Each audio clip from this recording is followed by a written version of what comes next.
Digital arrest. അങ്ങനെ ഞാനും ഇന്നലെ 2 മണിക്കൂറോളം ഡിജിറ്റൽ അറസ്റ്റിലായി.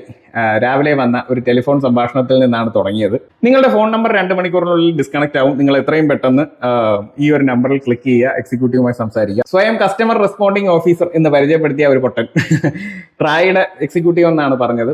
അവൻ ഡയറക്റ്റ് മുംബൈ കൊളാബ പോലീസ് സ്റ്റേഷനിലേക്ക് എന്നെ കണക്ട് ചെയ്തു. നിങ്ങളുടെ പേരിൽ ഒരു വ്യാജ സിം കാർഡ് ഉണ്ട്, നിങ്ങളുടെ ആധാർ ഉപയോഗിച്ചെടുത്തതാണ്. നിങ്ങൾ ആധാർ നഷ്ടപ്പെട്ടിട്ടുണ്ടോ എന്ന് ചോദിച്ചപ്പോൾ ഞാൻ പറഞ്ഞു നഷ്ടപ്പെട്ടിട്ടുണ്ടോ, നിങ്ങൾ എന്തുകൊണ്ട് പോലീസ് സ്റ്റേഷനിൽ കംപ്ലൈന്റ് ചെയ്തില്ല എന്നൊക്കെ ചോദിച്ചു വിരട്ടോട് വിരട്ട്. കുറച്ച് കഴിഞ്ഞ ശേഷം ഈ മണ്ടം തന്നെ ആധാർ നമ്മുടെ ഇന്ന് ചോദിച്ചു വാങ്ങുകയും നമ്മളൊരു ആധാർ കൊടുക്കുകയും ചെയ്തു. ഡ്യൂപ്ലിക്കേറ്റ് ആധാറിലെ നമ്പർ വെച്ച് ആശാൻ അവന്റെ ഹെഡ് ക്വാർട്ടേഴ്സ്, അതായത് ഭീകരവിരുദ്ധ എന്തോ ഒരു ഹെഡ് ക്വാർട്ടേഴ്സിലേക്ക് വയർലെസ് സംഭാഷണമൊക്കെ മിമിക്ക് ചെയ്ത് വിളിക്കുകയും അവിടെ നിന്നുള്ള ഒരുത്തൻ അതിൽ ഭയങ്കരമായ സൗണ്ടിൽ ഇയാളെ ഇപ്പൊ തന്നെ അറസ്റ്റ് ചെയ്യണം, ഇയാളുടെ പേരിൽ മണി ലോണ്ടറിങ് കേസൊക്കെ ഉണ്ട്. നരേഷ് ഗോയൽ എന്ന പേരിൽ ഉള്ള ഒരാളുടെ വീട്ടിൽ റെയ്ഡ് ചെയ്തപ്പോൾ ATM കാർഡൊക്കെ കണ്ടെടുത്തിട്ടുണ്ട്.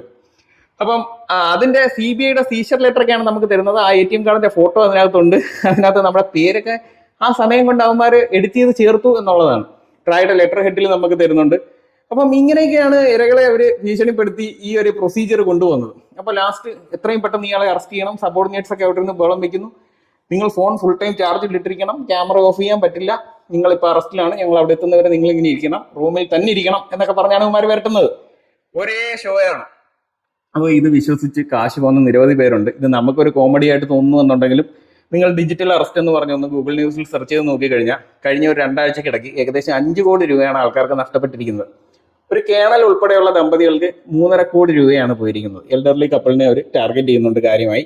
അപ്പൊ ഈ വിരട്ടൊക്കെ ഇങ്ങനെ തുടർന്നോണ്ടിരിക്കുമ്പോൾ ഞാൻ പറഞ്ഞു നീ ഒരു കാര്യം ചെയ്യും, വണ്ടി വിളിച്ചെങ്കിൽ അല്ലെന്നുണ്ടെങ്കിൽ എന്റെ ലോക്കൽ പോലീസ് സ്റ്റേഷനിൽ വിളിച്ച് പറ, അവര് വന്ന് എന്നെ അറസ്റ്റ് ചെയ്തോളും. അപ്പൊ ഉടനെ അവര് ശരിക്കും പറഞ്ഞ വോയിസ് റൈസ് ചെയ്തിട്ട് നിങ്ങൾ ഡിപ്പാർട്ട്മെന്റിനോട് കളിക്കുകയാണോ, we will arrest you, we will show you എന്നൊക്കെ പറഞ്ഞ് വിരട്ടാണ്. അപ്പം പലരും ഇതിനകത്ത് വീണു പോവുകയാണ് ചെയ്യുന്നത്.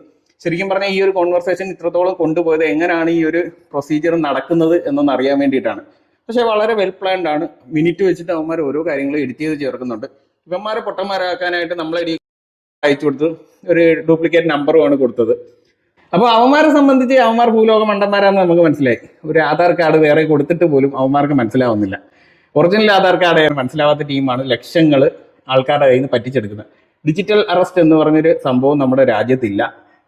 ഇതിൽ ആരും തട്ടിപ്പിൽ വീടരുത്. ഇത് നമുക്കറിയാം, നമ്മുടെ ഏജ് ഗ്രൂപ്പിലുള്ളവർക്കെല്ലാം അറിയാം. ഇത് നിങ്ങളുടെ പേരൻസിനും എല്ലാം ഷെയർ ചെയ്ത് കൊടുക്കുക. അങ്ങനെ ഒരാൾ ഫോണിൽ വിളിച്ച് നിങ്ങളുടെ ഡോക്യുമെന്റ് ചോദിച്ചാലും ഷെയർ ചെയ്യരുത്. പോലീസാണോ അറസ്റ്റ് ആണോ നേരിട്ട് വീട്ടിൽ വരിക, ഓക്കെ എന്ന് പറയുക, വെക്കുക.